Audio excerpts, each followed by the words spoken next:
Isn't he Mexican? Colombian. He calls himself American. What is this? Anchor Baby. And in this corner, it's the American Anchor Baby. Daddy's home. That's an offensive term. People find that hurtful. You mean it's not politically correct? Excuse me. I'll use the word anchor baby. No, he's an anchor baby in Canada. Tell him we still running with Trump, too. Anchor baby, the whole thing sounds horrific. You're just making it sound like immigrants are these horrific, greedy people. Ustedes pueden aceptar mi negocio o aceptar las consecuencias. Plata o plomo. So you would be considered white, in my opinion. You're the blackest one in this room. I think so. Hearts and minds. Hearts and minds this. And what happened was his mama got pregnant on the other side of the border. And then a few hours before, just before it was time for him to pop out, she jumped across the border and let him fall on America's soil. So he became the anchor baby. You don't call him the anchor baby for nothing. Amazing. We like this anchor baby.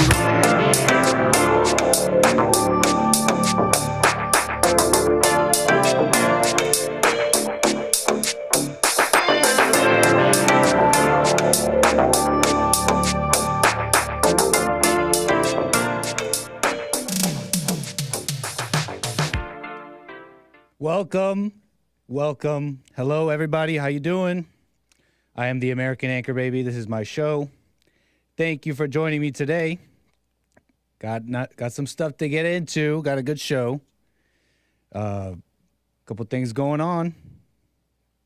Want to get into a few things here. Gun culture gone wild, as they're calling it, and everyone's pulling the race card, as you know. And a couple other things I want to get into.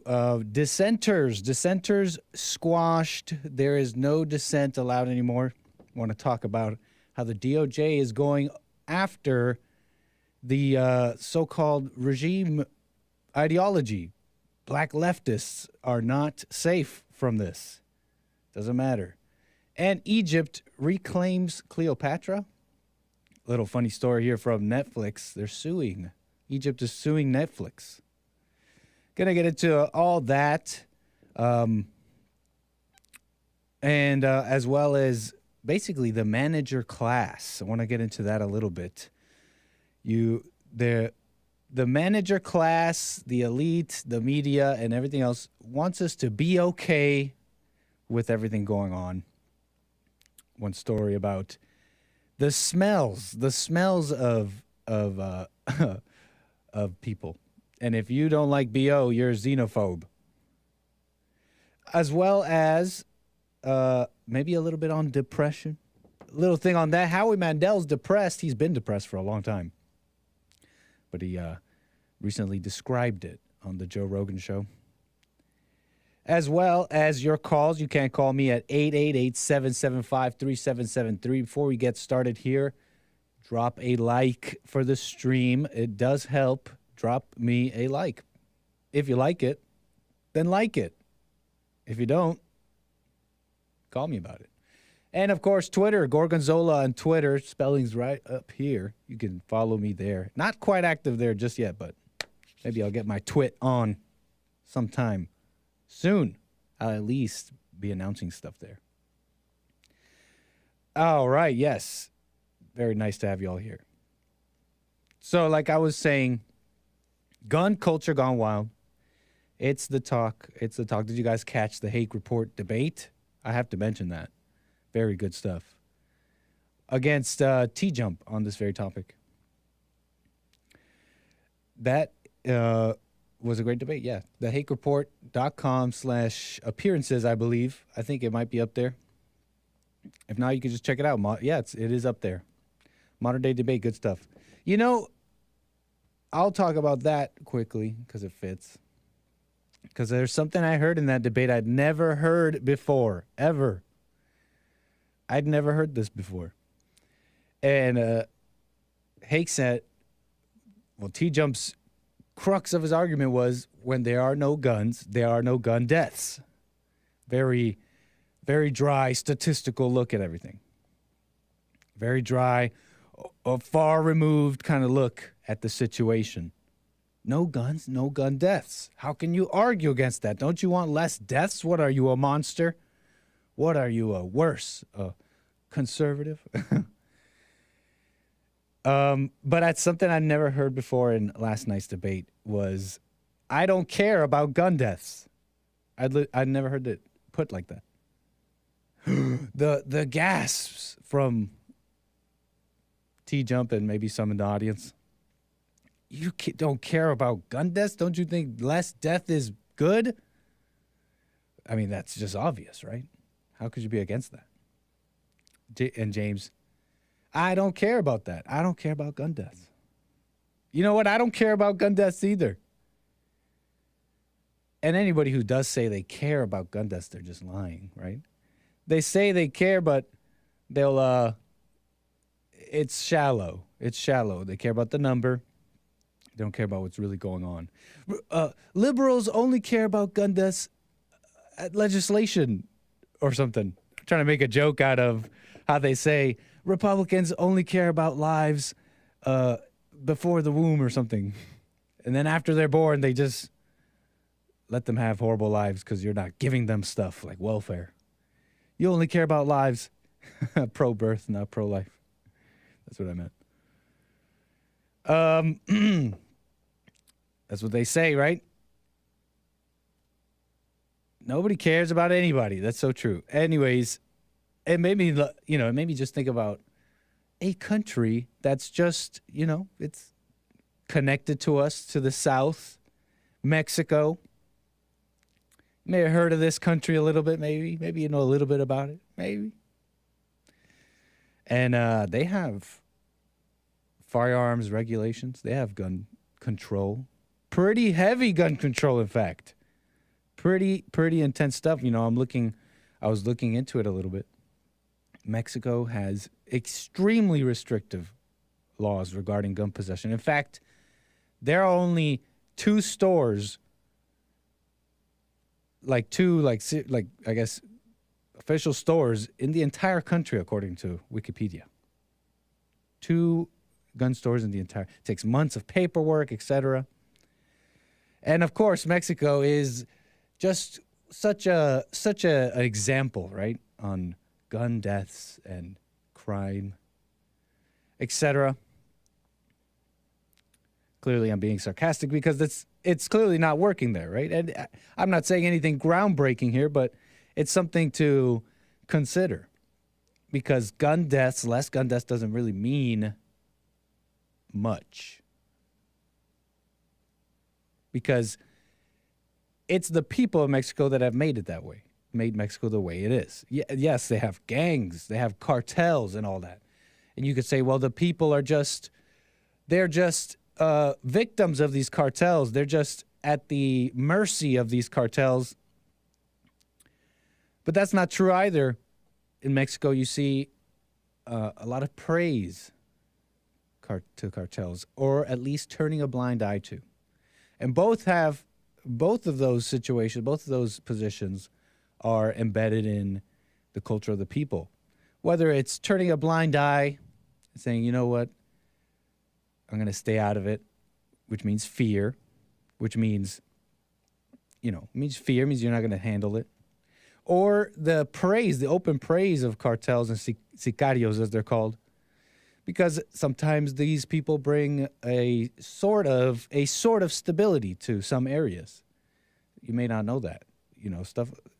These gangs, cartels, mafias even at some point, is not a praise of them, but they bring their own authority, right? They bring their own mano dura, strong hand to certain areas and bring a certain stability of some kind. And so they're praised in some cases for those reasons. But it really is the people, right? I hope you understand that. And so there's been a lot. It was a hot topic on my show yesterday. A lot of callers on the whole Andrew Lester thing with Ralph Yarl and all that stuff. Got to talk to a lot of people. Mark from Santa Monica was a topic as well for a lot of the callers. But I don't know if I made this clear. Andrew Lester is is, being lynched, right, by the lynch mob, by the racial lynch mob.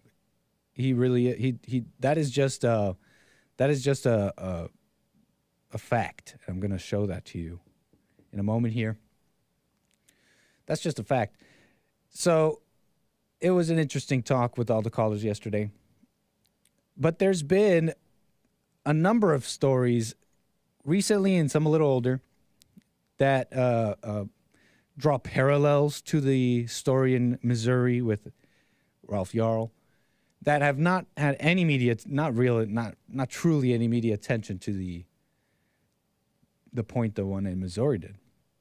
To the point where they had protesters and the president inviting them to the Oval Office, all that. We talked about this.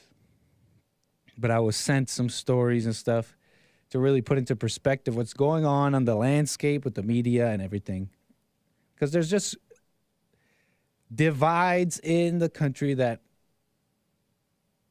seem irreconcilable. And they're divided by race, by religion, ideologies. You may have heard a caller, I think it was a caller who brought it up, this story of these 2 Texas cheerleaders shot in a parking lot after almost getting into a wrong car. See if I got the stuff here. I could pull it up for you here on my little snazzy system. But anyways, yeah, these 2 Texas cheerleaders were shot in this parking lot. Okay, so the story goes that it was like midnight after practice or something. And they drove back to their parking lot, to the lot where their cars were, these cheerleaders. And one of them entered the car that she thought was hers, only to find a man, a stranger, in the passenger seat. She soon realized it wasn't her car. She got out, got back in to the vehicle of her friends. It's when that man walked up to that vehicle and shot at the cheerleaders, right? The shooter, a Mexican-looking man, shot them and injured them. Shot one in the back, grazed the other one. And and in this Guardian article, right, they're talking about the shootings of Peyton Washington and her Woodlands Elite Cheer Company teammate Heather Roth came 3 days after 20-year-old Kaylin Gillis was shot dead in New York. They've tied together this other story that happened of this woman who drove into the wrong driveway of the wrong address, was shot dead by the man on that property. And in this same Guardian article, it says 2 days before that, 16-year-old Ralph Yarl was shot and injured in Kansas City, Missouri by a man whose doorbell he rang after going to the wrong address. So they're linking together the stories and painting the picture for you. Gun violence in America. The 3 cases have cast a worldwide spotlight on U.S. gun culture, says the Guardian. And that's the move right now. That's their response. The media painting it as a gun thing. Okay. You may have, and I just mentioned this one. A woman shot dead in New York State, drove into the wrong driveway. Think about that. Gillis, what was her name? Gillis, New York. Yeah, Kaylin Gillis, driveway shooting death. Father of this Kevin Monahan, 65-year-old, facing second-degree murder charge in connection with the shooting. Family members appalled by the situation. For this man to sit on his porch and fire at a car with no threat, it just angers me so badly, the father says. And so that's another story there, right? She went up to the driveway, wrong driveway, man shot at them. The shooter is now facing charges. That's that case. As well as a couple of other ones. New York Post, 6-year-old girl, parents shot after basketball rolls into man's North Carolina yard. This is where it starts getting a little weird. We start seeing the huge joke being played on us. This North Carolina 6-year-old and her parents were shot Tuesday night by an angry neighbor who fired at them after a basketball rolled into his yard, right?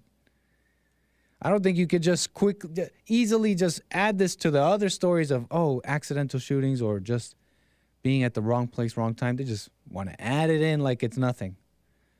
But this shooter, this individual, suspected shooter Robert Louis Singletary, a black man, shot this white family. Shot at this white family, ended up striking the father in the back. Stitches for the girl.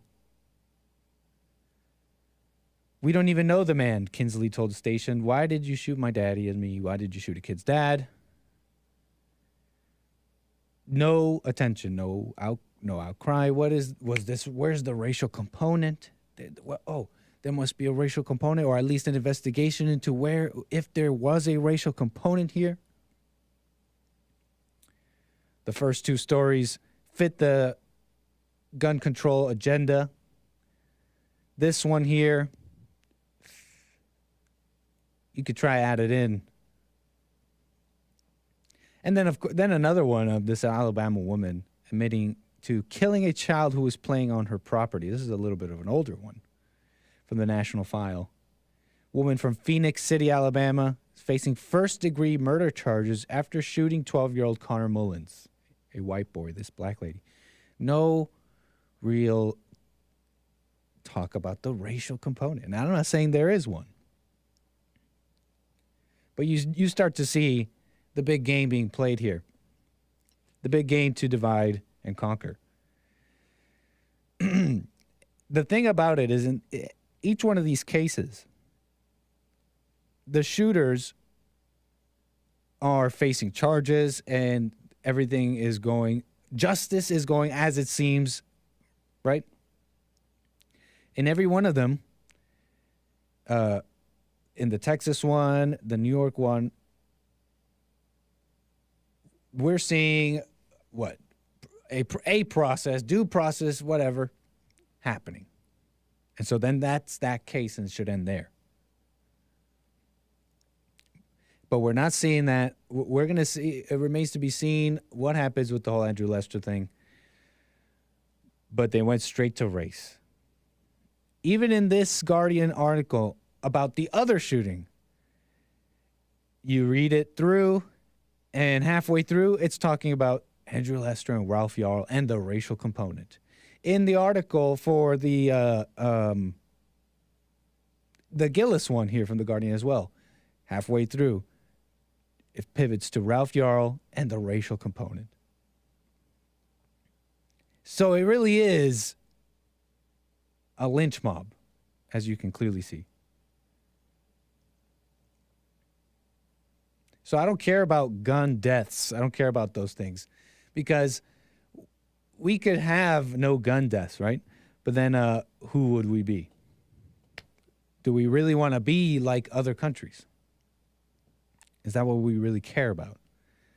Increasingly, though, it seems like people would rather their safety over their freedom, which sounds like such a almost like boomer conservative thing to say, but that is still a simple truth. That is still a simple reality. You can't really have both. But increasingly, that's what people are into as the demographics change in the country through immigration, etc. And people anchor babies, brainwashed anchor babies, grow up and have their families and all that. They lose central pillars of what made America America. They don't even care about that. They see the statistic and say, well, no, I want less gun deaths. And that's the pernicious thing about the whole thing, is that less guns do equal less gun deaths, in a sense. Or not even in a sense. I mean, they really do. I grew up in Canada. Canada has a much different culture towards guns. Or you hear about maybe places like in Europe. And so it becomes, if you're emotional, it becomes clear for you that, yes, I want less gun deaths. But I don't want to be like Canada. I don't want to be, that's not why I got lit up. What I'm trying to say here is that's not why I was so, I guess, yeah, like fired up to defend America, because there's something here to defend. Canada has become empty in its people and what it defends, in its identity. And the people, you see that in the people as well, honestly. Honestly, you see that it disseminates into the public, and the public is like that. And I know people are like that here too. Look, it's like everybody's like that. They're just, you know, rootless, formless. But I'm telling you don't want to be like Canada in that way. You don't. Oh, okay. Anyways, well, I'm making sense here. So I don't care about gun deaths. I really don't. And so you start seeing that in the Yarl shooting. It doesn't matter if the boy grabbed the handle or this or that detail. Let's say this Andrew Lester was steeped in Fox News and conspiracy stuff or whatever. Racist stuff, as they're saying now. You may have heard this report on the Hake Report. I wanted to bring it up as well. Andrew Lester's grandson going after him. His ex-wife going after him, accusing him, saying he was violent. His grandson saying he reveals a history of racist comments. And the Fauci conspiracy, what a loser. Angry family members doing the bidding of the media, doing the bidding of the government, of the gun control lobby, doing the bidding of all that, of the race hustling lobby. I don't even know if they realize it. So they're out here saying he was steeped in this race. Let's say he was. And like Hake said very aptly, conservatives easily believe things that are just, they can't confirm or know to be true. And so let's say he was totally steeped in it. That doesn't matter. Because what's true is they're going after him out of a race thing, calling it, he said they call it being threatened by Ralph Yar's skin color alone.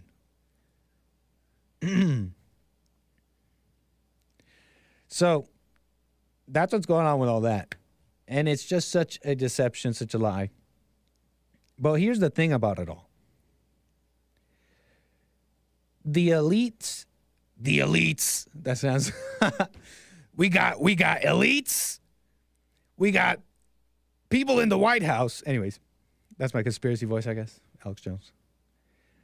But really, elites, the managerial class, the smart people, the experts who think, who believe most people just can't govern themselves. But they add to it. They know that most people can't really govern their own lives. That they know that maybe they know, not explicitly like the Bible says, but that the road is wide, that most people will go by the wayside. Maybe they understand that, but they add to it. They add their ego tells them, I know better. I know better for them.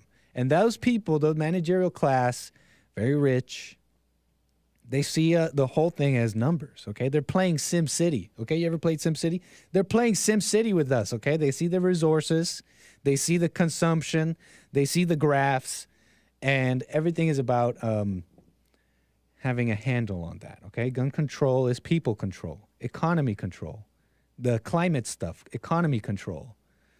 It's a way to get people to either go along with it. You either have to get people to go along with it by believing what you tell them, or you take control. Taking control of an ever-increasing, complicated, and hard-to-control modern world, okay? With divisions of race, crime, and all that, becomes increasingly more difficult to have a handle on it all. And so this managerial class playing SimCity when you see this talk about gun control and all that, these are just farming practices, okay? Every industry has practices, okay? You know what I'm saying? And this is just how their 101, the how to exert their control, okay? You follow me at least a little bit here? There was this story here, and I don't know, I'll bring it up because it fits what I'm saying here, okay? Daily Mail story, okay? This is the headline here. Hate the smell of BO? You might be xenophobic. Bizarre study finds people who are sensitive to disgusting smells are more likely to have negative attitudes towards migrants. Discussed that the smell of feces, sweat, and urine may be linked to xenophobia. You're a racist bigot, okay? I know they smell like... Be careful with what I say. I know they smell like doo-doo. But but don't be racist, okay? Don't bring it up. Don't notice. Don't notice those things. I remember when I was in Canada growing up, there was a time, and I've talked about it before, it was like the floodgates opened. I was still in school, sometime in elementary, I believe. It must have been grade 6, grade 7, around that time. The 6th grade, the 7th grade, as Americans say. If I'm going to be an American anchor, baby, I guess I should say that. In Canada, they say grade 6. But anyways, I remember there was a time when like the floodgates opened and suddenly seriously, totally different people started coming over. These kids started popping up in school wearing the hijabs and all these things. It was a shock for me. And it was a shock for a lot of us. And I remember it brought a smell. This was a thing. We grew up, and this was, I guess, it's just a reaction. Children reacting, cultures just reacting, and right away, of course, you're told that that's racist. But this is just peoples and their differences colliding, okay? And I remember growing up, and you'd say, oh, Packy's smell, which now you'd be like, oh my God, those racist kids. You were such bad kids. Who taught you that hate, that xenophobia? But that was just cultures, different people just colliding, okay? And that was what was said growing up. I was like, man, these Pakis smell. And they were all different. They were not all Pakistanis. That's just the truth, okay? That's just honest. That's just what happened. Don't get mad at me. I was a kid. But they're telling us that in this study across 9 countries, scientists, who are these scientists, have linked a repulsion to sweat, bad breath, and smelly feet with heightened disliking of refugees. And right away, you either want to deride this article and be like, look at this woke. Look at this woke stuff. Go woke, go broke. Or you'll believe it and say, well, yeah, clearly you're not respecting other cultures and all that. But what would be easily missed here, in my opinion, this is just my opinion here, is that whoever's putting this out, whoever these scientists are, even if those scientists don't expressly believe this, what I'm going to say, they're doing at least the bidding of something, of the government. I'd say the government, is that the whole point of this sentiment, in this case, be okay with BO and feces and urine, be okay with that, or else you're a xenophobe. The express purpose of that is to get people to go along with stuff. Duh, right? Like, that's clear. But you have to understand, that's how a lot of things are. The whole point is to because you have to convince people to go along with having less, with allowing crime. You have to convince them, okay? Because those are not things that people want.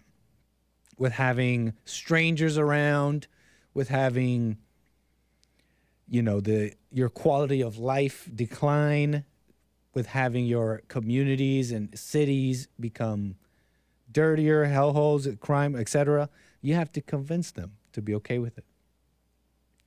If you could convince them that they're just a xenophobe for thinking that, then they were more willing to go along with stuff. If you could just convince them that people are destroying the planet by consuming too much, then they'll more easily go along with having less, because that is what's upon us and coming. Having less. It seems like from every metric that I can see, it's like a decline in the economy, in American quality of life, etc. You have to make sure that people go along with it quietly. And what better way than to get them to believe that it's a good thing, that what they're doing. It is a morally good thing, what they're doing. Feces, smells, urine everywhere. You're a good person, though, because you didn't notice. You're a good person because you kept it to yourself.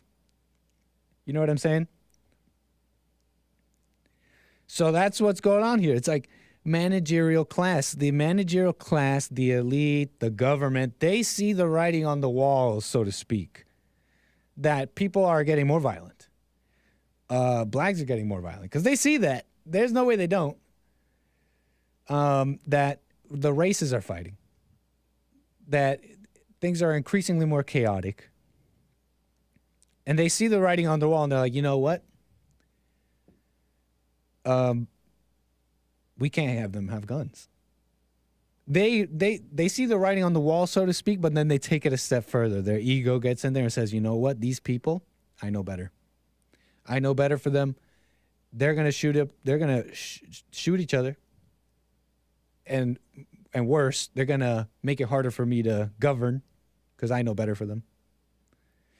And so we need to take away their firearms. Gun control, people control.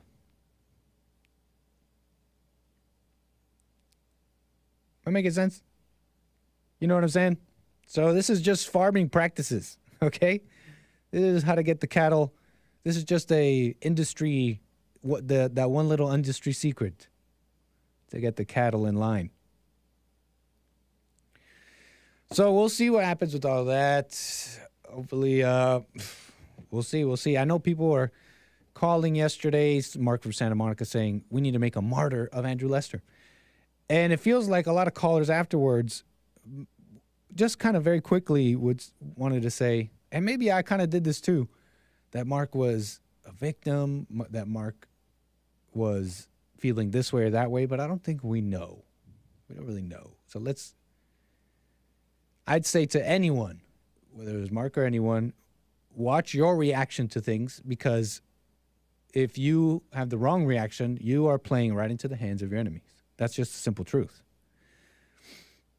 But you can talk about these things and not be necessarily emotional.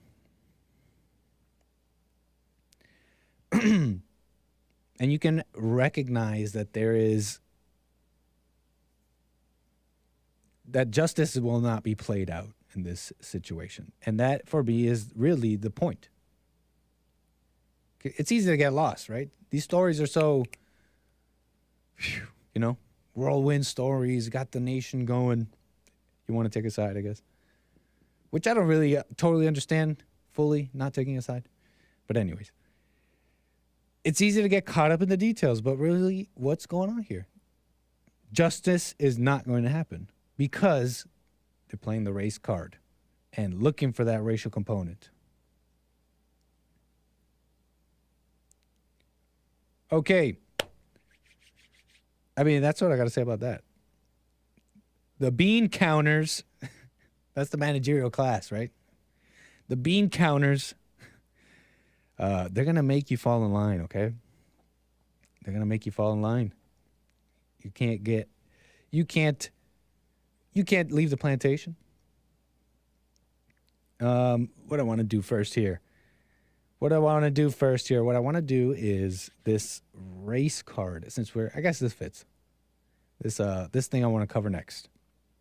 I happened upon this video, this TikTok video, which I thought was emblematic of the culture right now and most people. I thought the clip really just that, okay? And in this clip, there is a black woman in a room full of what seems like students, right? They have their backpacks. You see they have backpacks hanging off the chairs. It looks like in a room. And she's asking these students to, she asked the room a question, and where you fall, which side of the question you fall on, that's where you go, which side of the room you go to, which side you agree with. And she basically just asked them, would you rather be in a white, would you rather be, what is it, in a black neighborhood alone while white, I'm paraphrasing, we'll watch the clip in a moment here, or would you rather be a black individual alone at night in the white neighborhood? Okay? And this is what happened. In a black neighborhood in need of help, or a black person in a white neighborhood in need of help? Would you rather be a white person in a black neighborhood in need of help, or a black person in a white neighborhood in need of help? You see, it's empty, right, on the other side. But what do we all know? Is this just an assumption? Should we be careful with assumptions here, or is it safe to assume that you would never want to be caught alone, especially as a white person, in a black neighborhood at night? I don't know if she said at night, but if you needed help, she said. That's pretty clear, right? But yeah, you see not a single one of them stuck to that side. But that's the first thing you see, right? And the first thing you see is, well, they're scared. They don't want to say the truth. Is that just me? Is that just me? Come on, y'all. They're scared and they don't want to say the truth. But here's another thing. We'll play this again. Notice who moves first. Notice who moves first. Oh, hold on. In a black neighborhood in need of help, or a black person in a white neighborhood in need of help? Would you rather be Ladies, a white person, you see that? In a black neighborhood, The guy's in need straggling of in help, the back. And, or a finally, black okay, person I in guess a I'll go to white that side. neighborhood in need of help? You see that? You see this? They only moved until the females moved. Just following the ladies. So it's just, I thought the clip was emblematic. It definitely speaks to a lot of things going on. But who is this person? See, I thought this was a school. I thought this was a class. I mean, I think it is a classroom, but I thought this was a teacher. And no, this person's not a teacher. This person is an activist and a black business owner as well. Owner of the Race Card LLC, a company that put out basically, apparently, it looks like there's two.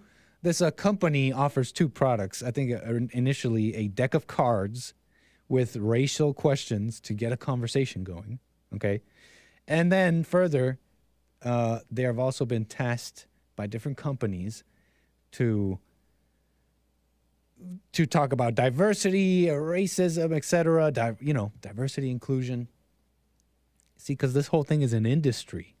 This whole thing is an industry talking about it. Talking about race is an industry, clearly. Talking about race is clearly an industry. Look at me. But, okay, no. What I'm talking about, though, in this case is that they go to these companies and they do these seminars and all this stuff. And there's a whole industry and there's a reason for it, too. And I want to get into all of that. And I know I have calls. I'll get to you. Thank you for holding. But there's money involved, okay? There's definitely money involved. In the Race Card LLC, on their page, oh, I think I have it here. Their page, here they are having those talks in these companies. And as you can see, these companies are all masked. So some liberal companies that they go to discuss their work. You know what I mean?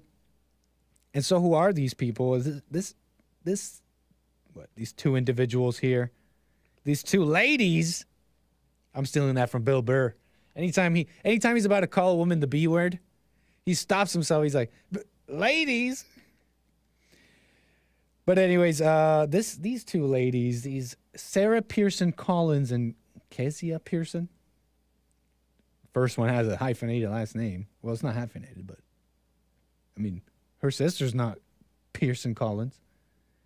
So maybe the other one married to someone, but wanted to keep her name.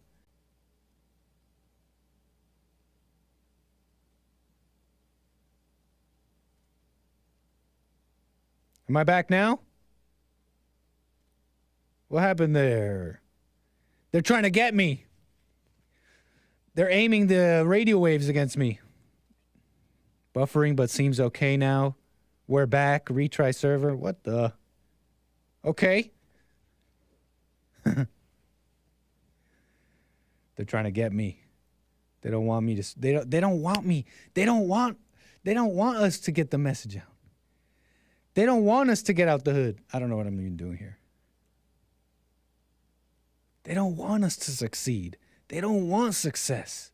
They don't want a young anchor baby to succeed. Well, I think we're back now. Okay. So these ladies, these lovely ladies, we love the ladies, right?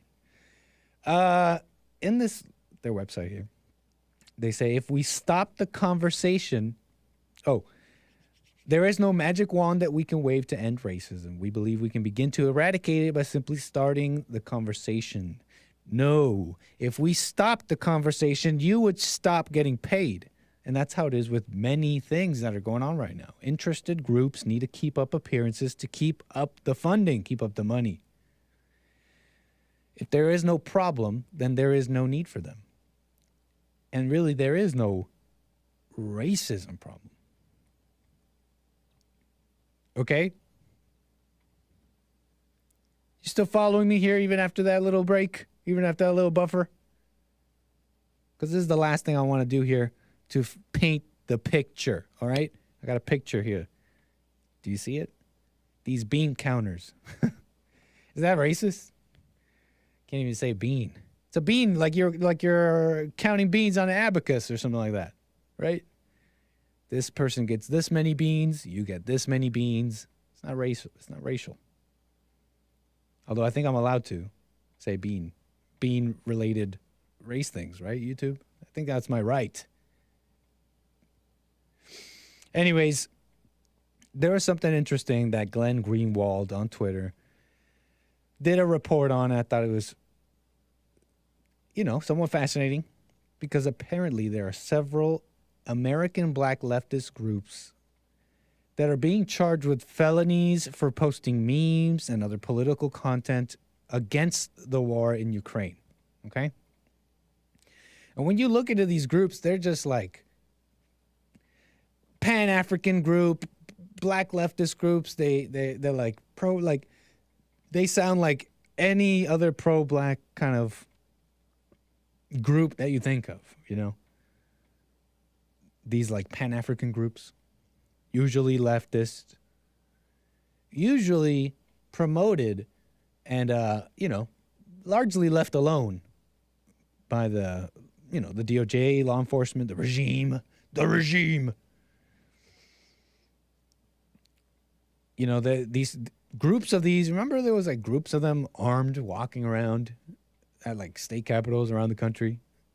Something like that. Remember that? There's like these Pan-African groups armed, but they didn't say, look at these armed terrorists or all that. Because, in my opinion, it's because they were black and not white. It doesn't fit the agenda.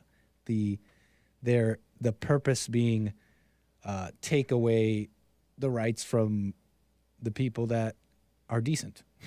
You know what I mean? It fits their agenda to have black people marching and calling out racism or stuff like that.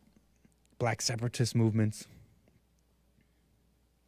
But this particular group, or two of these particular groups, did not stay in the stanchions. Wait, I learned that word recently. What's a stanchion? Yeah, stanchion.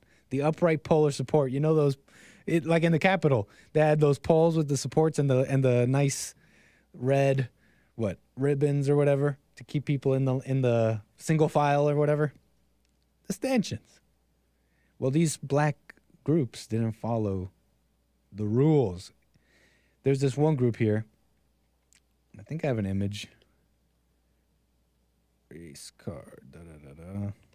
This guy. Oh, that's one group right here. And in their Instagram page, you can see that on their Instagram page. It's just like Black August, Happy Black August, and Black History Month, and just you're kind of run-of-the-mill pro-black Pan-African stuff, okay? And then there was this one, the International People's Democratic Uhuru Movement. Uhuru. What's Uhuru? What is that? Uhuru. The Uhuru Movement is an American-based socialist and African internationalist movement. Okay. Well, thank you, Wikipedia. This group here, we are our own saviors and defenders of our communities. Doesn't that sound like, run-of-the-mill Pan-African group? This group is getting hit with some crazy indictments.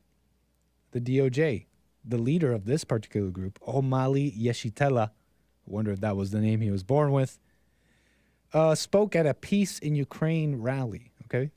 Let me see if I could play some of this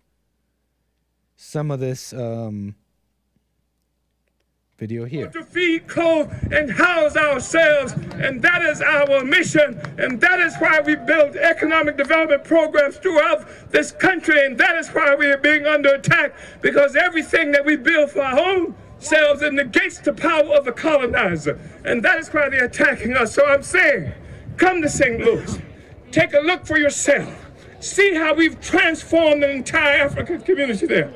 Come to St. Petersburg, Florida, take a look for yourselves and see what we've done to transform that. And I want to thank you so much for being here. Hands off Uhuru, hands off Africa, Israel to Africa, Uhuru. Oh, was that not the full thing? I may have put the wrong one in. What a mess. But at this Peace in Ukraine rally, he talks about how the FBI came down on him and his family and all that, and accused him of being basically running interference on behalf of Russia. Okay, and that's what we've seen that already, but we're gonna see a lot of that cracking down on dissent. And with a claim of, well, you're serving Russia's interests, or, well, you're, a domestic threat, terrorist, etc. And they're black leftists, usually loved, but you can't leave the guided rails that the government wants us on, really. And this fits in with the whole Anheuser-Busch thing, okay? The Bud Light thing. And I'm a little surprised. I said on my show, everybody says go woke, go broke, and I don't think that's quite true. I still think that's mostly true. But this Bud Light thing has been a bit of an outlier, considering it looks like to be that, at least according to some metrics, that this boycott is actually having an effect. I saw Hake play a video of them having it was sort of like a patriotic ad, which kind of looks to me like, let's maybe we want to go back on the whole woke thing because we're losing money. Now let's try and appeal to our customers or something like that. It sure looks like that, right? Consumer happiness levels for the company plummeted, apparently. Do I have that here? Bud Light sales, look. That purple line is just pretty much even, and then all the way to the right, the line goes straight down from nearly 80% to just over 40%. Anecdotal evidence suggesting the same thing, right? Stores, here's some posts of stores unable to sell their Bud Light stock. And so what I learned, though, and it fits with this whole managerial class thing, because that's kind of the point here. What I learned is that there is a thing called the Corporate Equality Index. And this is basically, the Corporate Equality Index is basically a scorecard. And companies receive this scorecard, and it's all maintained by the Human Rights Campaign, HRC, Human Rights Campaign, okay? An American LGBTQ advocacy group. It is the largest LGBTQ political lobbying organization within the United States. There's a lobby for everything. There's a lobby for everything. They all have their individual, they all have their interests, and they all push it. The thing is, though, Human Rights Campaign has hurt the pockets of these people, of these companies, because these companies are about their bottom line. And if you get a bad score, then it hurts your bottom line. And that's how they exert influence on companies and all that. And it seems like, in a sense, you can see it as something that ends right there. Interested groups are exerting influence on these companies and therefore changing our culture, and it's a fight like that. But not quite, I think. In my opinion, the government is still involved even in this. And the enemies are within, they remain within, in our government and within ourselves. Government involvement, these lucrative companies, you got to think about it. These companies do business with the government. Anheuser-Busch owns like half the U.S. beer market. So they are pretty much always in touch with the government due to regulations. The regulatory side. To grow, you would need regulatory approval, okay? You follow me here? Do you know what the new economic plan is? The new economic plan. The new economic plan was an economic policy of the Soviet Union, okay? Vladimir Lenin started this as a temporary thing because the economy was like basically it was like the economy was basically kind of unmoving, and what's the word I'm trying to say, just kind of like held still due to, you know, the strong communism that came down at the time. And so the Soviet regime's officials at the time had replaced the war communism economy with the new economic plan. It ended grain requisitioning and a bunch of things, basically, turning it back into a sort of market. And just like in that time,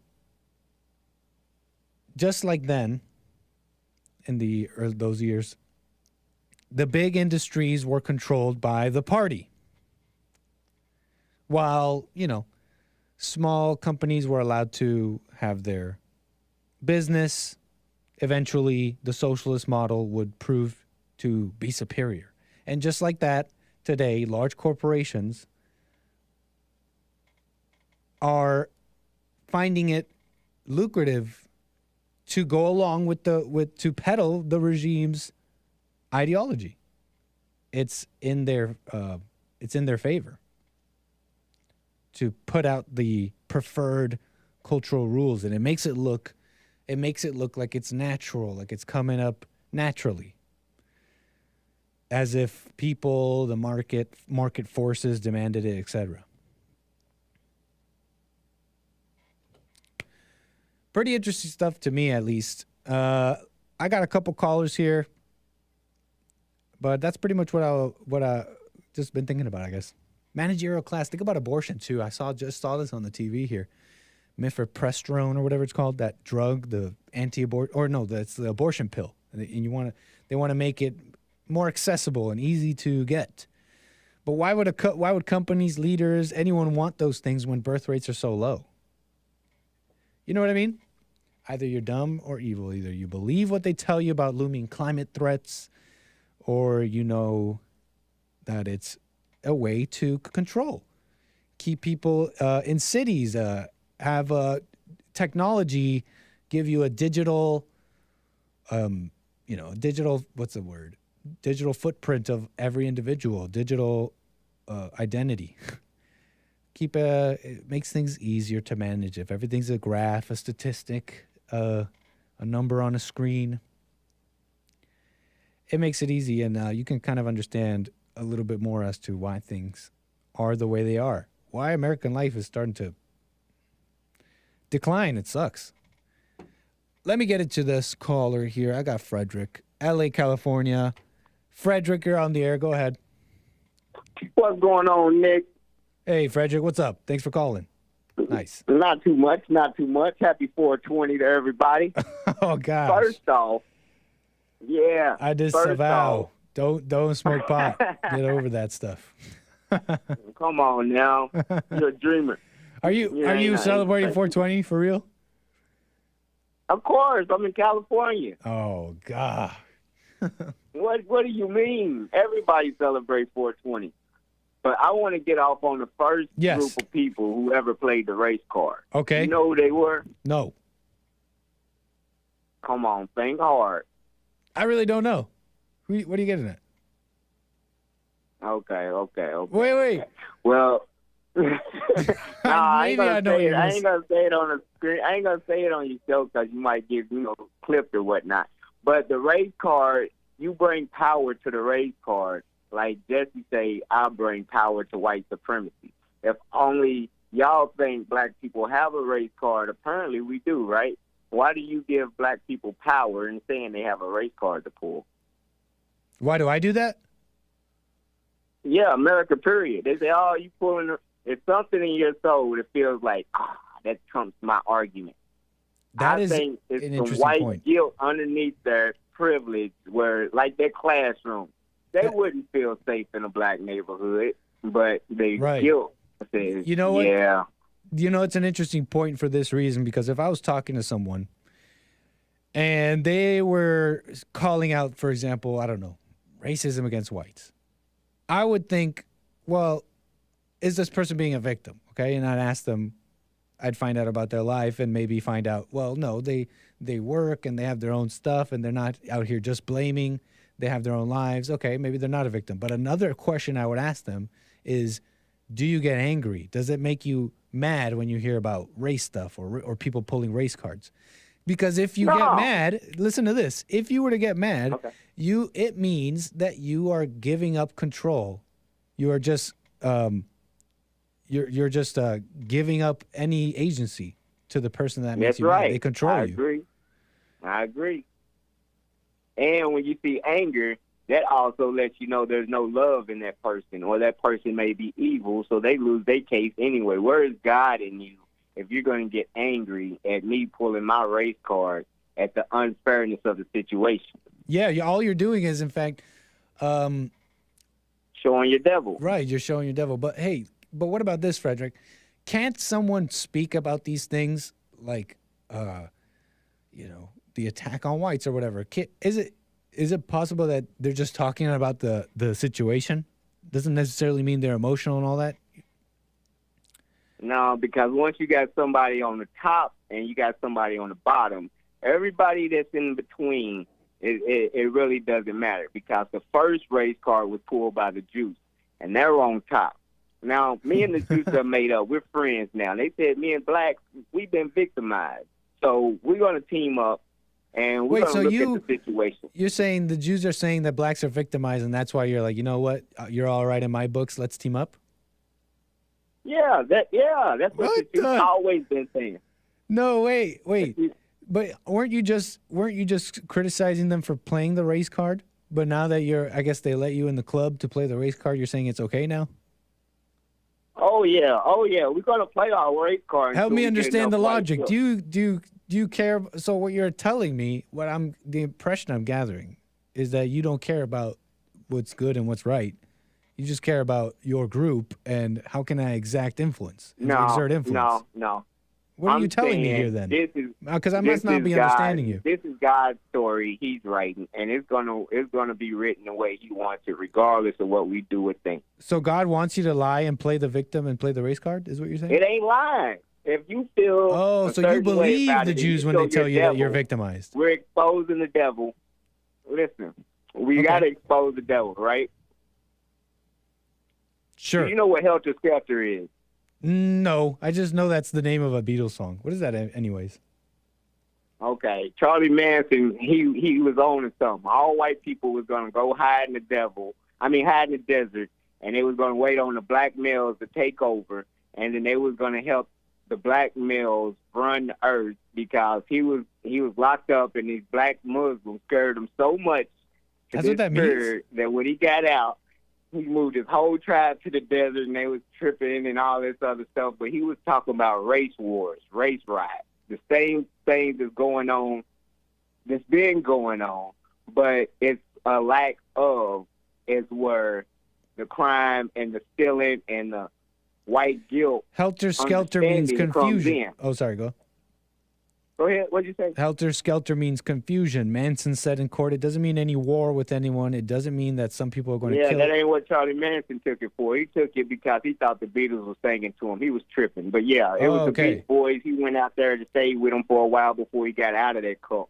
They were kind of intertwined for a while. But people thought Charlie Manson was Jesus when he talked. Okay, but I'm interested in what you said. You said the Jews are saying that you're a victim and blacks are victims, and you think that's a good thing. You agree with that? No. I'm saying the Jews are saying themselves are victims, and they're rather correlate with another victim than white nationalism. Okay. Christian nationalism. So why team up with that though? If it's a lie, unless you believe blacks because are we're victims. minorities. We're a threat of being extinct. That sounds crazy. You know, like once you uncover their lie, they can easily be, you know what I'm saying, and we can easily be put back in slavery. You know what I'm saying? As long as you're a minority, you can play the victim and pull your race card and say, hey, this ain't fair. We know where we've been. We know where this could go. If you don't know your history, you bound to repeat it. Okay. So, therefore... So ultimately, it's because you agree that blacks are victims. You say what? Ultimately, it's because you agree that blacks are victims. No.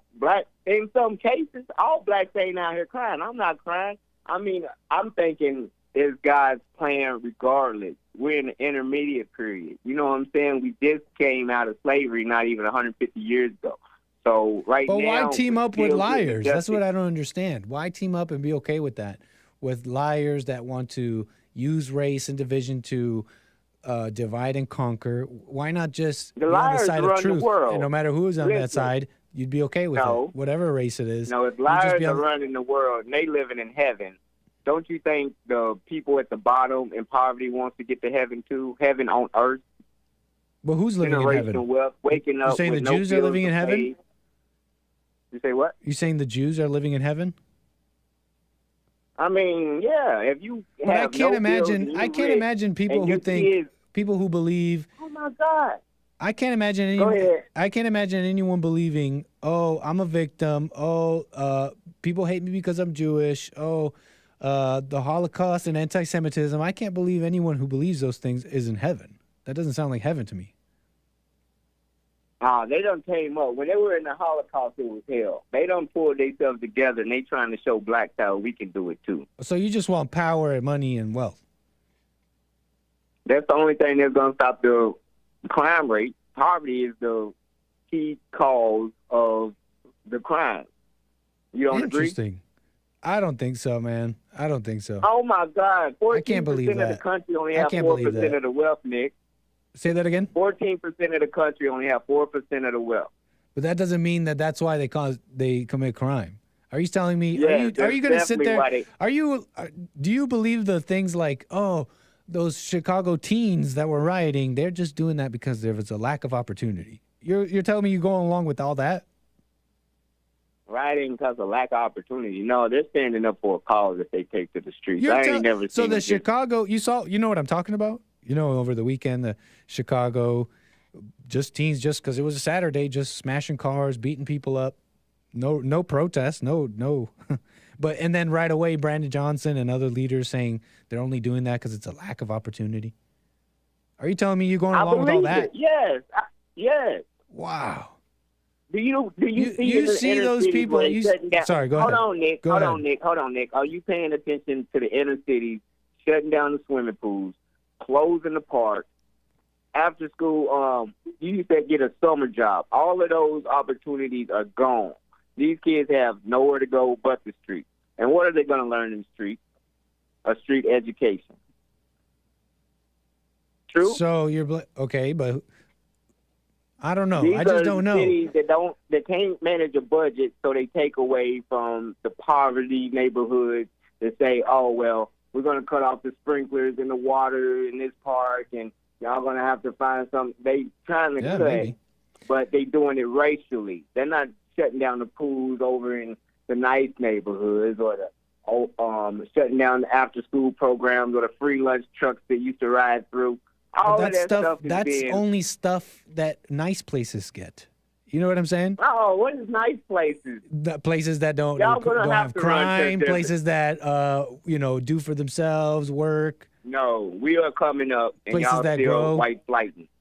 What? Y'all Say are that again. still white flighting. We're coming up, and y'all will still white flight, even if we're in a nice neighborhood. It's gonna be nothing but desert left for y'all, so y'all might as well get the grip on it and fix the situation before it's unfixable. Because once the tables turn and the minorities rule, what do you think? What do you really think is gonna happen? Once we get blacks in legislation and senators. But you sound like you're okay with that, yet at the same time, I'm saying you don't want to be grouped up with all of them. Are you okay with God's plan? No, that's not what I'm asking you. It sounds Yes, like I'm you're okay both with at the same time. You welcome that kind of future you just described, yet you don't want to be. Yet you don't want to be grouped up with them. It's inevitable. If you disagree, I'm not a part of them because I'm not hurting. But yeah, okay, I got if you. they don't I think get I understand.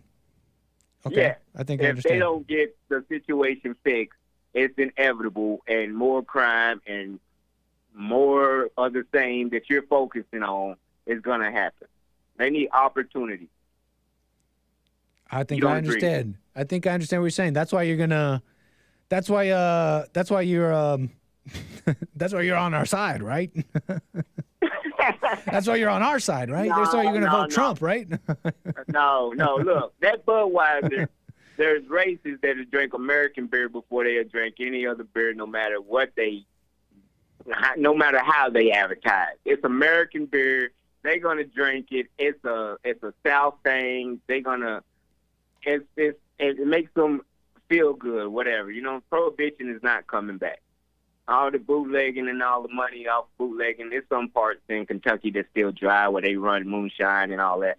But for the majority of the alcohol and the government, yeah, they want to push some degeneracy on you, but that's not for the Christian. The Christian nationalists are the ones that's trying to out the Jews, and they see it coming. The Trump supporters are the hoods, the one that hide their faces. They be in the chats. They don't want to say who they really are, but they feel a certain kind of way. I bet you there's a whole bunch of Christian nationalists who support Trump.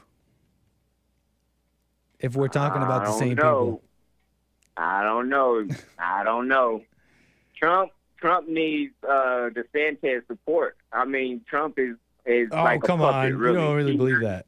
Trump is a puppet. He's got the. Well, you don't really believe he needs fund. DeSantis' support for any. I mean, because DeSantis got the group behind him right now. Florida and Jerusalem is like brothers. But that's why they want now. Trump, because he's not with the group.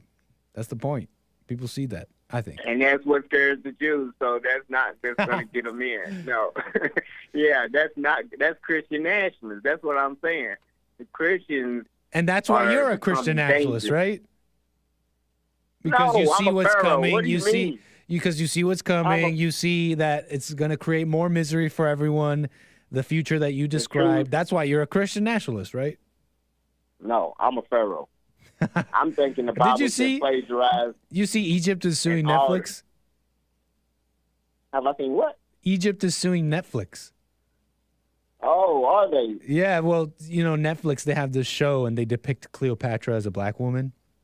Well, let them good. They need to find out the truth because they've been lied to too. I don't really have a dog in this fight. I kind of like this story. Skin color. Sorry, say that again. There's an organization that defines skin color and what race you are. It's OBW or something like that. And if you're North African, Europe, and all of this, you're considered white. And those Egyptians are not white, but they're labeled white in a sense. But they're not. Yes, they want to hold on to that white shit. But are they black? Like Netflix depicts her? Well, ancient Egyptians were black. That's why I was telling you about Kevin Hart. They didn't let him come to Egypt. They canceled his concert because he said the ancient Egyptians were black. This is factual, but they don't want to believe it. The truth is coming out. All of this is God's plan. You just got to be patient, like Jesse says, and watch it happen. Don't get angry. Don't show your horns. Don't keep talking about blacks are slow. Overcome the anger. Black crime. And I want my country back. No. But the point is to overcome the anger. You can't just hide your horns away. The point is to overcome it. No. All you're supposed to do, look. Not just hide your horns away. That's what everybody does. You think that's what who does? Everybody just hides the devil inside of them.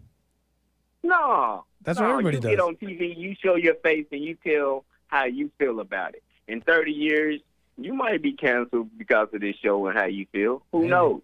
But you know how hard it was to get someone to say anchor baby? People don't want to even say that word. You're a dreamer. What about all the dreamers that anchor baby? That's what they are. I say out with the dreamers. That's what I say. If that includes me, then so be it. All right. But no, I think the truth's coming out. All this race is just about people fearing. Fear. That's what made that old man shoot through the glass door. They're naturally scared. Yeah. I think you're right, man.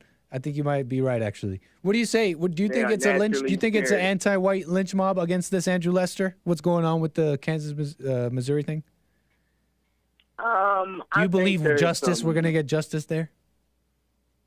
Yeah, we're going to get some justice. I'm pretty sure. You can't. But they keep talking about a racial component. It's white guilt. We're building white guilt. And once that white guilt hits to about 63, 64% in America, we're going to be coasting the rest of the way on through because it's going to be such a small number of people with those crazy ideas of wanting their country back and the South is going to rise again. It's just going to be diminished. Their kids are already wearing cornrows. I can't really seem to, get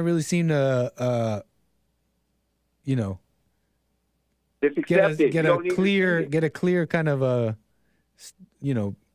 image of where you stand like on that something. Patriot on that laptop right there. You covering up that bars and stars because some view it as inappropriate. How about that? You know what I'm saying? How and about if that? some view it inappropriate, you have to take their feelings into consideration.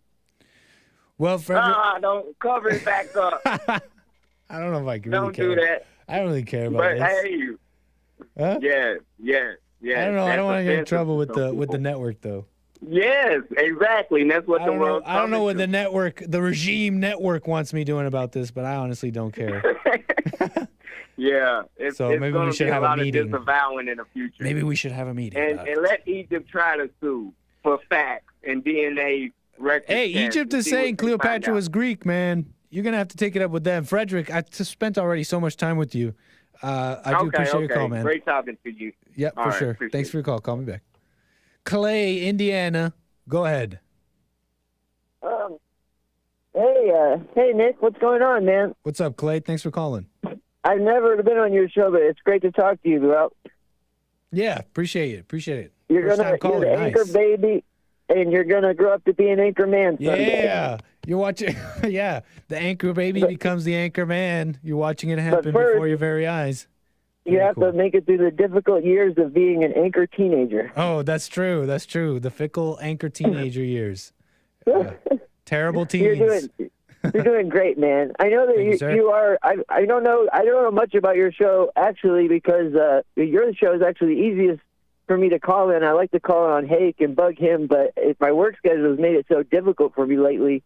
And yesterday I tried to call you, and my phone just dropped service. I was having some Obama phone issues, and I just couldn't call it in. But I'm glad to talk to you today. Nice, right on, man. I wanted to hit you with well, I guess it's in honor of Bible Thumper Thursday. I don't know if you do that on your show, but I wanted to see if I could read a Bible quote. That's a Jesse Lee Peterson show thing, but man, what do you want to bring up? Go ahead. No problem. Well, I want to read it's probably a few lines from the book of Isaiah, 14. Hit us with the Bible. All right. Book of Isaiah, huh? Okay, it's the fall of Lucifer. How you are fallen from heaven, O Lucifer, son of the morning. How you are cut down to the ground, you who weaken the nations.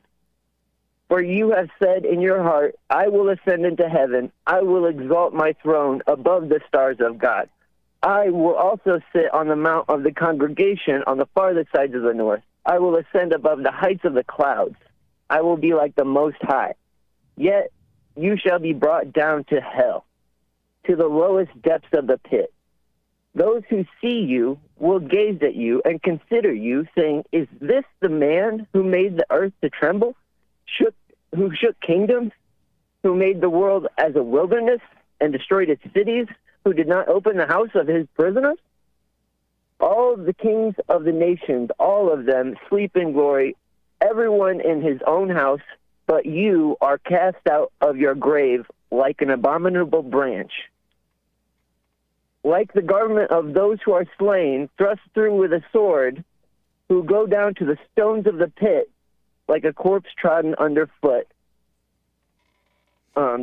Okay. You will not be joined with them in burial, because you have destroyed your land and slain your people. The seed of evildoers shall never be renowned. Okay. So what's that mean to you? I'm sorry? What's that mean to you? Well, I wanted to say... I think I was mostly following. I hope, because I don't know actually what the Bible interpretation or understanding for that is, but I wanted to hit you with a lot more kind of wild and outdoor stuff than I would throw at Jesse or even Hake. I want to hit you with the steak and potatoes. And I really believe that this verse in particular is about outer space history. And I believe that it's about a planet of great men, human men. They're very incredibly developed. I mean, I'm talking a civilization, let's say, that could have lasted 10,000 years, 100,000 years, very high technology, very proud people, these people were, and they ended up coming up with an energy of holy wind, or this device that was essentially like a real H-bomb, like a true hydrogen molecule bomb, and they ended up with this pride destroying their planet. And that planet is what we see today as the Great Asteroid Belt. And this is not uncommon. This is the story of the reality of the past. Every planet, Venus has sustained life. Mars has sustained life. All of these things has happened before Earth. All those planets you named, they used to have life on them? Oh yeah, I could go into that too, but I wanted to see if you had any questions. There was life on those planets like Mars and Venus and stuff? Especially Mars and Venus. How do you know that? But especially the planet, I would say, especially besides Mars and Venus, the planet of Maldek is called now, or Lucifer, which is a very hot topic name. It's a very contested name, but that's supposedly what the planet was called that is now the asteroid belt. They actually destroyed themselves. I saw Elon Musk say recently that there's not a shred of evidence for any life beyond Earth.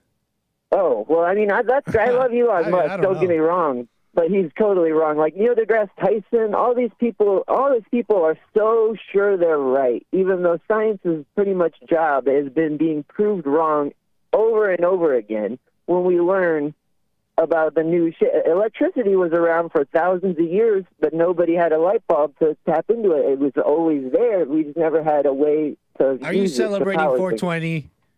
Oh man, you know it. You know it. I thought that's what it is. You put because you got this like Christian sci-fi kind of Christian sci-fi like tapestry that you've kind of woven for us here. I mean, I really appreciate that. Nice. I'm not getting this information myself. It's not to credit to me. These are people that I researched. Yeah, I feel like I've heard some of this. You know this, and I believe it. I will tell you. I will say it. I believe it to be true, but I'll throw it at you as if it were just a. Wouldn't it be crazy if that were true? If that were the truth? No, man, you're high. Stop. I'm telling you, man, God's plan is bigger than anyone has ever realized. That God is big. God's plan has been bigger on our own planet. Yeah, God's plan is bigger. Like all the mysteries, like those are all true things. But you can't just then take another leap and then believe. Well, you did say if, right? Maybe you're just you're just having fun. I'll throw it at you. And that's no Wouldn't big it be deal. crazy if? Right, and you did say if, and so we're just having fun here. That's no big deal. We like to talk about different things on the show. It's no big deal, but at the same time, you got to be careful not to make a jump and believe something that you don't know, that you can't be sure of, right? Well, the thing is, we know this stuff. I believe that a lot of people know this stuff, and it's a very small portion of society. But after 2012, we pretty much ran out of time to be muddling around. We had our time to muddle around and figure it out, and we made a mess of things. We made a mess of the Bible.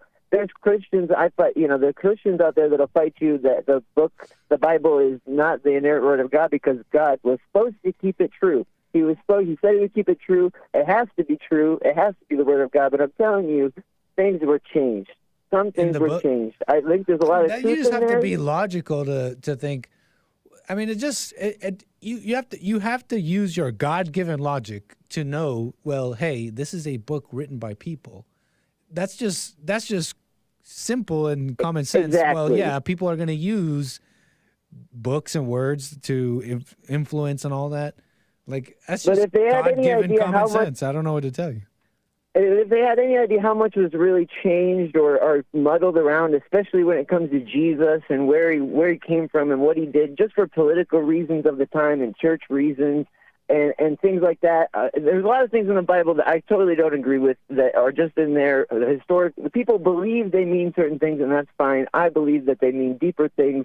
There's a lot of stuff in the Bible, I think, about deep history that we have just no idea, and a lot of stuff about our deeper spirituality, even about things like chakras that I get a lot of pushback on with Christians for saying that chakras are real. Chakras are it's Eastern sounding, but it's the Eastern word. Did you call the hate report on something like this recently? Oh, yeah. Well, not really this esoteric, this out there, but yes.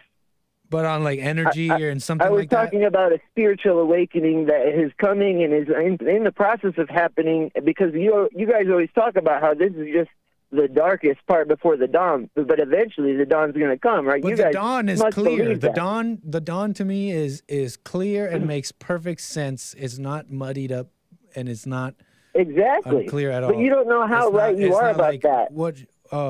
But chakra sounds muddy to me. You have to forgive and overcome anger. Sounds crystal clear. All that stuff is completely true. Like even when I told, hey, you guys, what you're doing to put people onto the silent prayer is to put people on that perfect path to having that. But what's going to happen? I'm going to try to keep it short and describe it. What's going to happen when people follow that silence and try to listen to that still small voice within of the Spirit of God? Once they start to tap into that, what's going to happen to a lot of people is there's going to be this portion of love from God and wisdom from God that's going to just sit on them. And they're going to feel it. They're going to be able to walk around with it in their daily life. And there's going to be an awakening of sorts of the Christ consciousness again.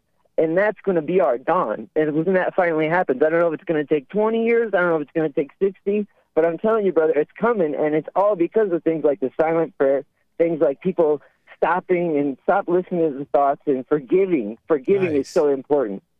Thank you, Clay. No, I think you're right.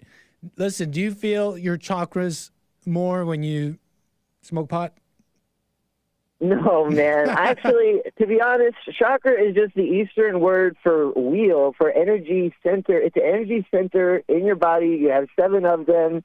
They all correspond to different colors, red, orange, yellow, green, violet, and indigo, or I should say indigo and violet. And it's all real, brother. I'm telling you, it's all real. But when it's all in the Bible, too. It's in the book of Revelation, for instance, when it says about the 7 golden candles and the 7 golden candlesticks are all this, and the churches Wait, how do are you know the that's 7... the chakras? The 7 golden Because candlesticks. it says, I like I said, I have a source that I won't say many, I'll just say several sources for the information I'm giving now, and I believe it to actually be true, but there's a lot of information to back it up. It's all out there. It's all free, man. It's all on YouTube, because after 2012, we started getting these answers. Free, man.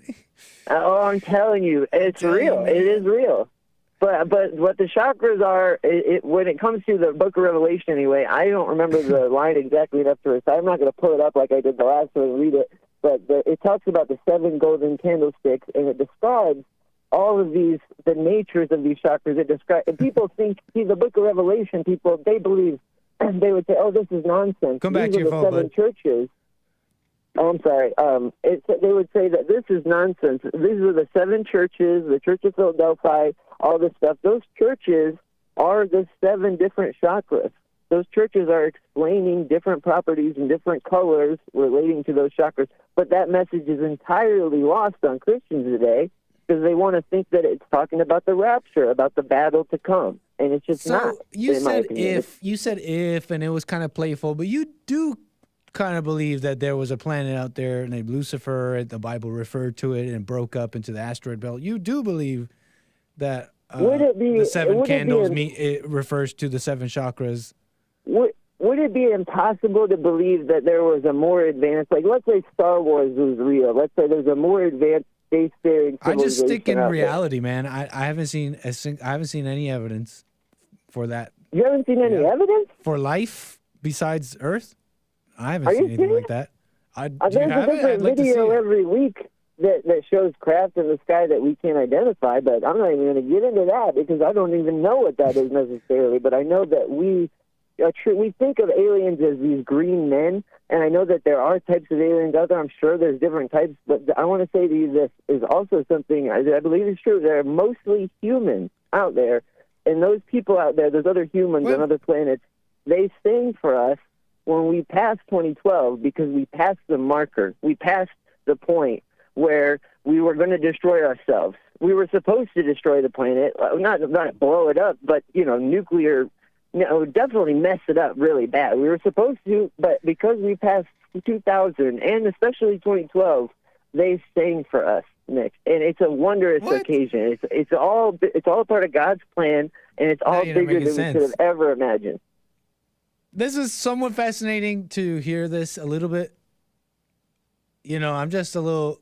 I don't know how you can just believe something like that. I don't want to. No, it's fine, Clay, and I'm sure we'll talk about it again. It's kind of fascinating, somewhat. I've already spent a lot of time with you, though.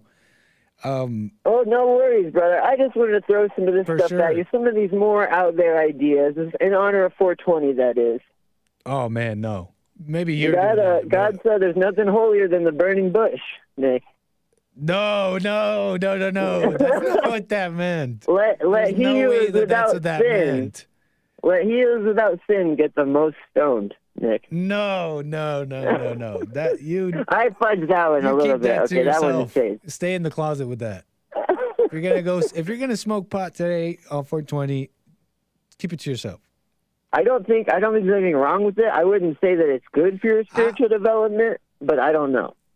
I need Zaza to understand what you're talking about. Oh man, no, you don't, brother. It's all coming. You're gonna see. It's gonna be. People are talking about this political thing. That's why people come to hate in your show all day about this racial shooting, about racial violence. Yeah. I know things are getting worse, but it's going to get better. There will be a dawn after this darkness.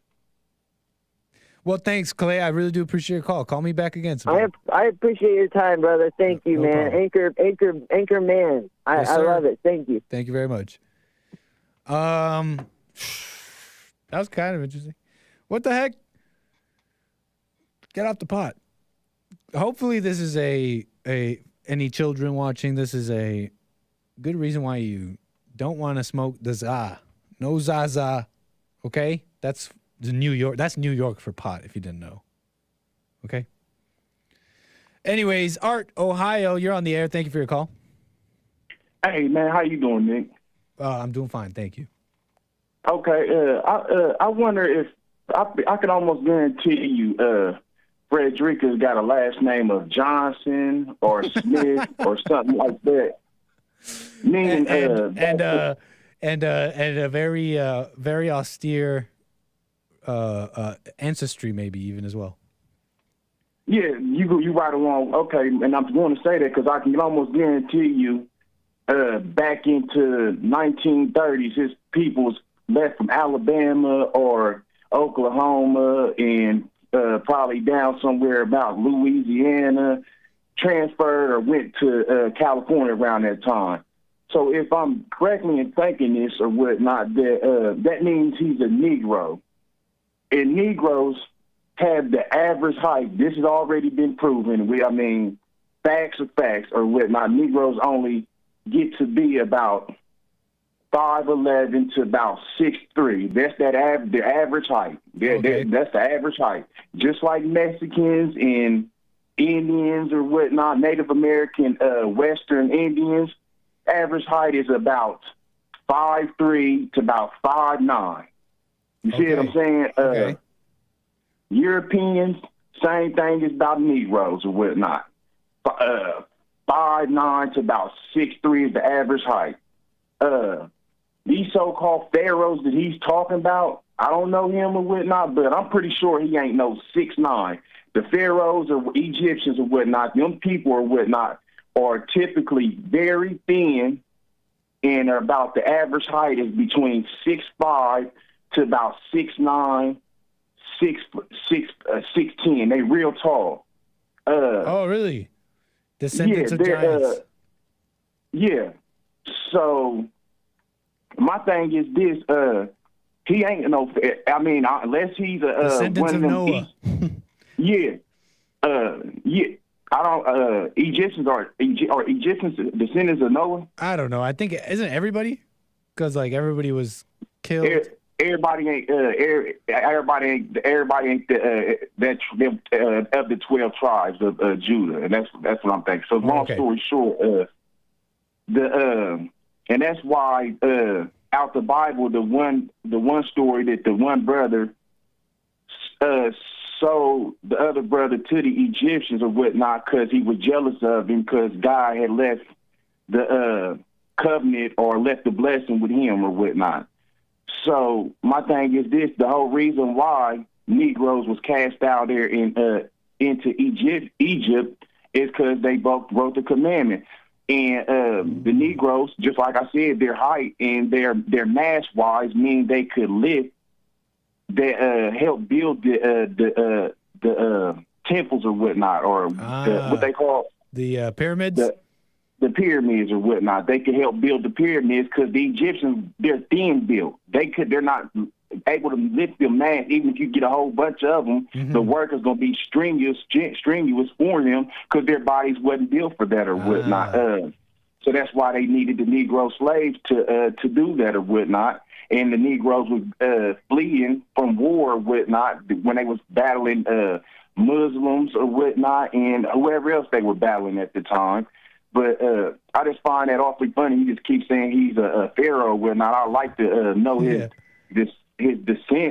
descendants or whatnot and what part, because there wasn't no slaves in California back in the day. Slavery was illegal in California or whatnot. So even when they talking about reparations in California, there wasn't ever even no slaves in California.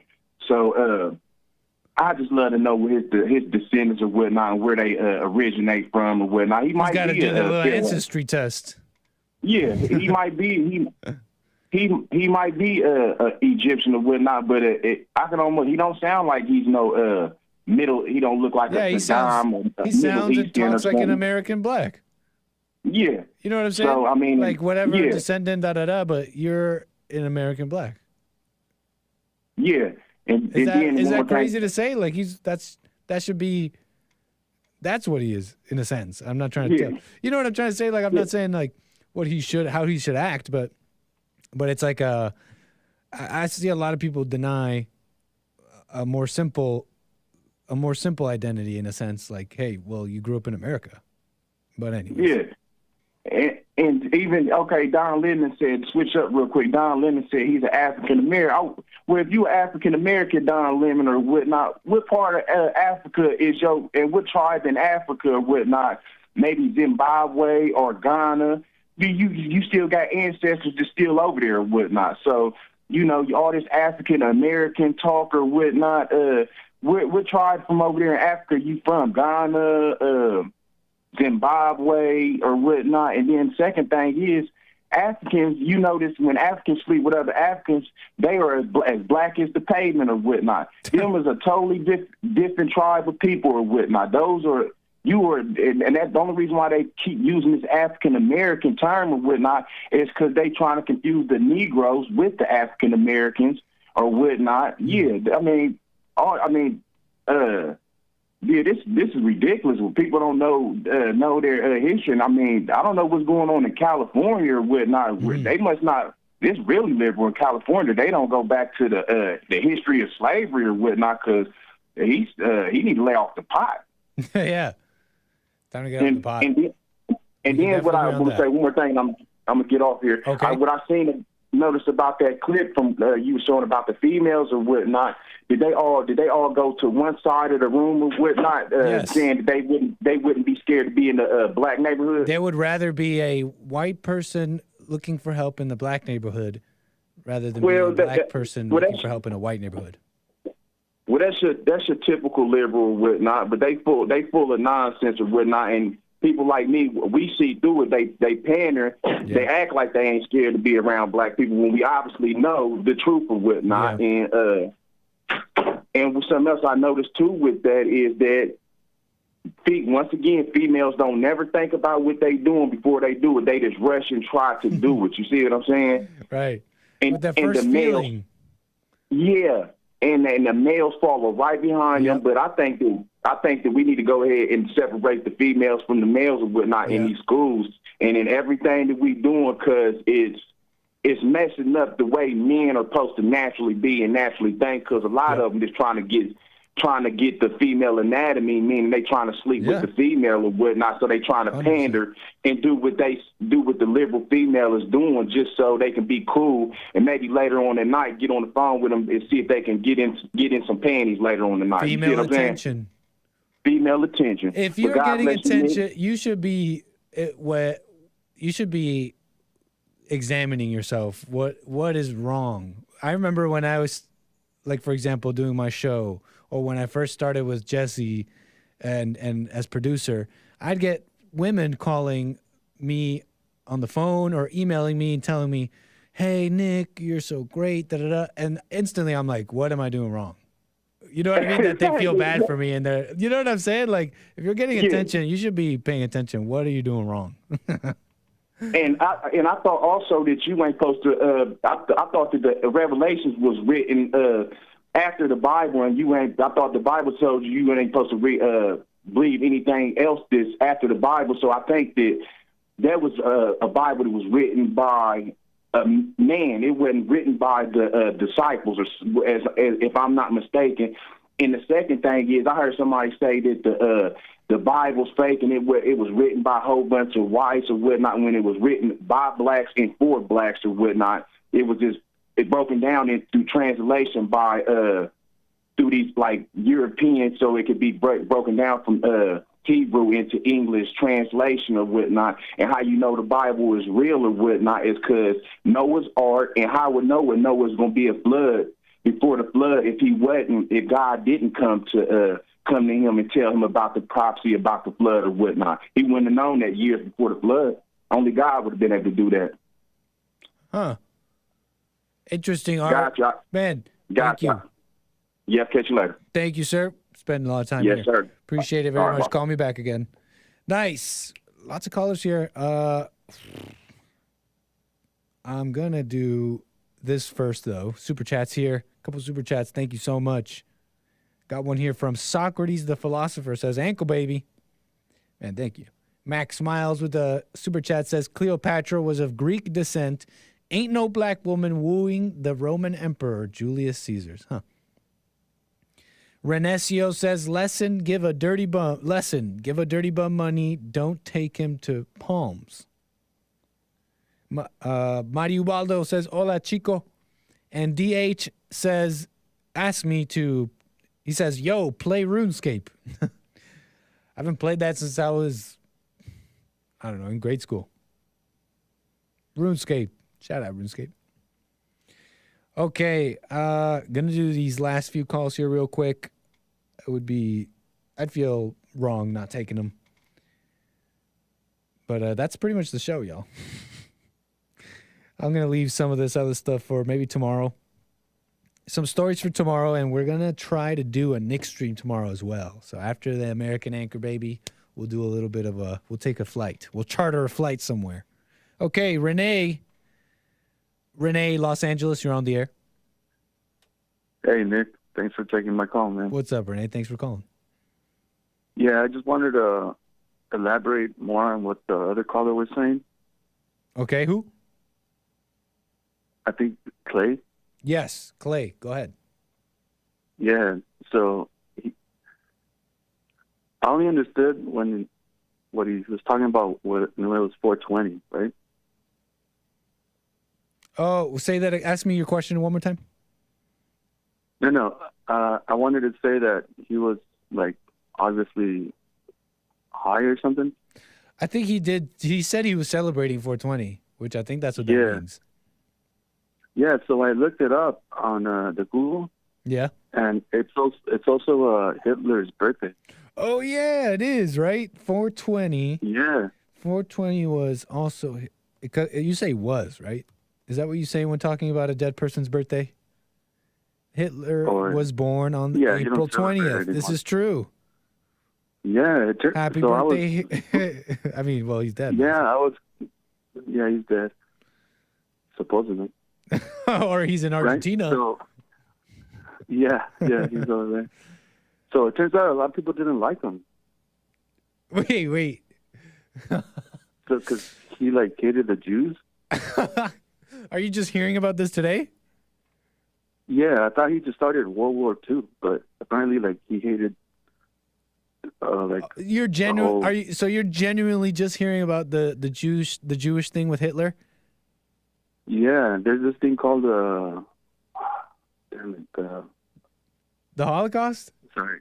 Yeah, the Holocaust. They're like 600 Jews died or something. I think it's maybe a little bit more than 600. Are you genuinely just hearing about the Holocaust and all that, like, just today? Yeah, I guess. No way. I didn't check. I'm laughing because that's just such a comical situation. You hear about that growing up. So when you have a caller saying, turns out people didn't like this guy, it's just quite funny to me. So I'm not laughing at you. It's quite funny. Oh, no. That's all right. You can laugh at me. Are you playing around? Because it seems like we grew up hearing about that. Great show, man. Yeah. Thank you, Renee. Appreciate that. Doing good. All right. Right on, Renee. That's it. Oh, nice. Awesome call, man. Thank you. Later. I don't know about you guys, but this guy Hitler, I don't think people liked him. I don't know if he's trolling or not, but that's awesome. That's hilarious. He killed something like 600 Jews or something like that. Man, that's just crazy. I don't know about you guys, but that doesn't sound nice to me. Woo. All right, last caller here. Maze, Dayton, Ohio. Go ahead. Thank you for your call. Hello. I wanted to clarify What's up, Maze? The Negroes are still here. Because you look at just his birth certificate, I guarantee you it'll tell you it says he's a Negro. And then California had slaves. What do you mean? What do you say? You're saying you guarantee Jesse's birth certificate says Negro? Yes. Is that just like what they used to write on birth certificates? Yes, it is. Did they write that on yours? So, yes. Oh, really? No way. And also... So you don't find the word offensive, Negro? I don't find it offensive. I always tell people it's on my birth certificate. Right. That's just... And also and also they had slaves in California too. Oh, you're saying they did? I heard they did. In 1760 and 1820, they had slaves in California. Really? I don't know either way. But sometimes that people so busy breaking the law and not being a decent citizen and different things like that, instead of doing what they need to do in school and hating women and stuff. If they'd pay more attention, they could have had their own business too and stop complaining about other people that do. And with Don Lemon, his descendants were African. He's African American. That's why he calls himself African American, because of his descendants that came from Africa. Don Lemon grew up in America. Do you call yourself African American? You grew up in America too, didn't you? You say you did, but you I grew up a little bit in America, a little bit in Canada. Well, where were you born? I was born in America. Thank you. So you know about Canada, so why can't Don Lemon know about his ancestry? No, that's fine, but I'm just out of curiosity here. Do you call yourself African American? Do I call myself what? I told you I call you what they put on my birth certificate. We didn't have anything to do with it at the time. I got and you. I want you to read the 15th Amendment and read that over to Mr. Smarty so he can learn something. Okay, we might just do that. But I want to comment on that African American thing real quick before you move on to the next point. On the African American thing, if it was just a matter of, hey, I like hearing about my ancestry, my family history is this way, and we came from here. And if it was just that, nobody would care.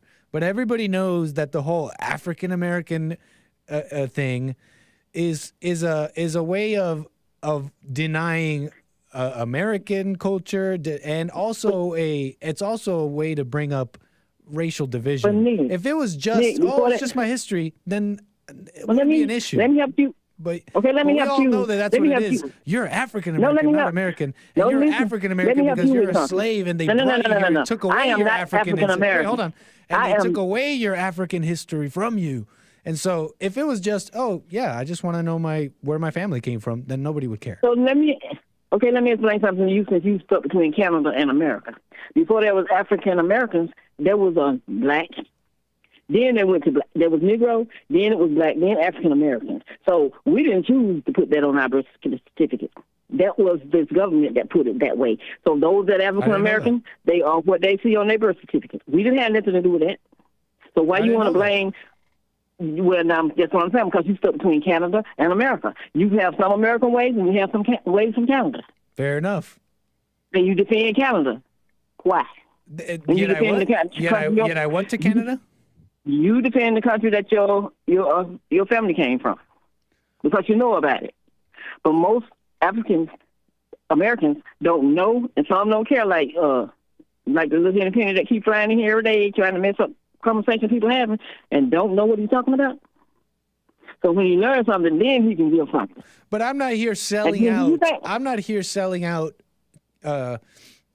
Canada or America in any way, and trying to pretend like, oh, these countries took away something from me and took away my heritage. They gave me the white man's religion or something like that. I'm not out here trying to sell all that out. For me, it's just what happened in my life. I grew up in Canada. I was born in America. But for many, the whole African American thing is an anti-American thing. It's an anti-white thing. That's what it is. But Nick, why do you think it's a denial of reality? Like they didn't grow up in America and were just American blacks. Why do you think the Hispanics want the Alamo back? Say that again. Why do you think the Hispanics want the Alamo back? Because it was taken from them, oh yes, they do. Why do they want that's when you know when you're around people and you learn from everybody, you learn the things that they don't like, and not complaining about and calling them racist and stuff.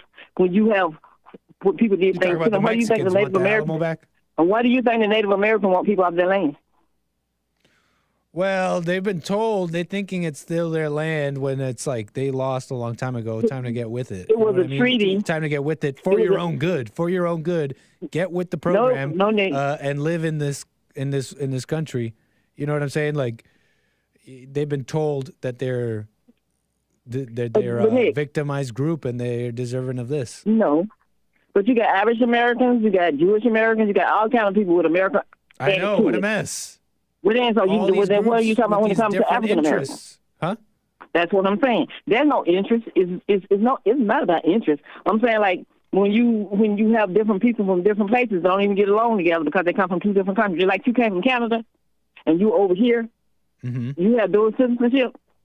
I do. I see. And they know about, yes, but you know about the places where you've been.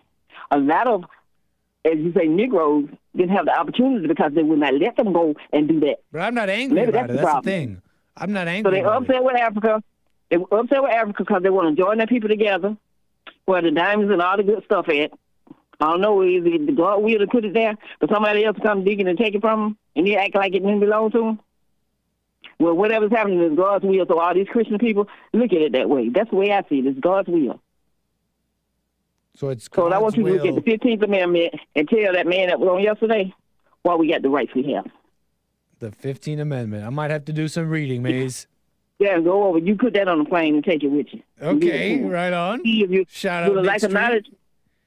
It's better to have knowledge than to have none at all and walk around lost and don't know what you're talking about and speaking. So on my birth certificate, it says I'm a Negro. And Right Negroes stopped in the 70s. It didn't stop in the 40s or the 50s. Yeah, I have no problem with that word either. So I just like I said. So now we had colored people, and we had Negro, colored, black, and now African American. Well, so people his age, people our age, he's an African American. He mad because he don't even know why. So if they let our birth certificates stay the way they are and was in the beginning, we wouldn't have to have all these different. That's why it's difference between the people of color, of calling black and all this different stuff. Some people get upset because that's not them. But look on your birth certificate and see what it says. So whatever they put on my birth certificate, that's what I am and that's what I'm going to be. Probably says and I'm proud of who I am. Interesting. So that's all I have to say. I just had to help you out. There was slaves in California. You don't have to take my word. I'll have to do some studying then. Maybe, look it up. Maybe. Study. Maze. A lot of things with lack of knowledge. Out of curiosity. What? I agree. Don't ask me what you want. I agree. Hey, don't be afraid. There's people who want to know. Today is 420, and people want to know if you've ever smoked pot. No, I haven't. I don't do drugs and I do not drink. Right on. Hey, nice.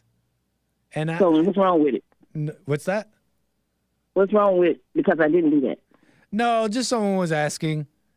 Just because they smoked it on me, everybody. It piqued my curiosity as well. Oh, okay, so now your curiosity is. It's nice to hear that that's how you learn things about. I would have not liked it. I don't know. I wouldn't have. If you did smoke pot in the past, I don't think I would have wanted to know. You know what I mean? That was because that's just not the image of Maze that I want. You know? No, I drink tea. We love Maze here. Those that know how to drink tea, that's what I drink is tea. Not Kool-Aid, I drink tea. Nice. And I don't like rice. So, what does that got to do with anything? Nothing. True. Everybody's not the same. They don't think the same. They don't look the same. That's a fine point. So you have a good day. Thanks, Maze. You too, James. Yeah, right on. Shout out, James. Awesome calls. Thank you so much for an awesome show. Okay, and you guys make it awesome. I'm just grateful. And you guys sitting there just listening to me, listening to these calls. It's just, let's go. Mr. Jennings with the super chat here says, love the new title and pick. Please get a Rumble page too. F YouTube. I got to get on that. I'm being churlish. I'm being slow. I'm going to get on that. Rumble coming. Rumble incoming. And that's all the support from you guys and all your calls. That was the show, y'all. Thank you so much. Let me see what you guys are saying here. Great stuff. Great stuff. All right, y'all. So that's the show. Make sure you follow me here. Follow me on Twitter. We're going to get maybe we're going to get a charter a flight tomorrow, 4 p.m.-ish. We'll do 12 o'clock noon tomorrow. Anchor Baby Show will be on tomorrow noon, as usual. And we'll be do a flight. Okay? So that's the show for today. It's a pleasure. Make sure you follow and subscribe. Follow and subscribe, everybody on the Bond Network. Hey, Joel Friday. Big things incoming. I don't think we'll be doing the JLP show tomorrow. We're going to see what's going to happen with that. Maybe do some guest hosting. We got plenty of talent without JLP, right? We got plenty of talent on the crew. Hassan, thank God, right, everybody? But anyways, that was the show. Thank you so much, y'all. and I'm going to catch you tomorrow. So take care. Appreciate it.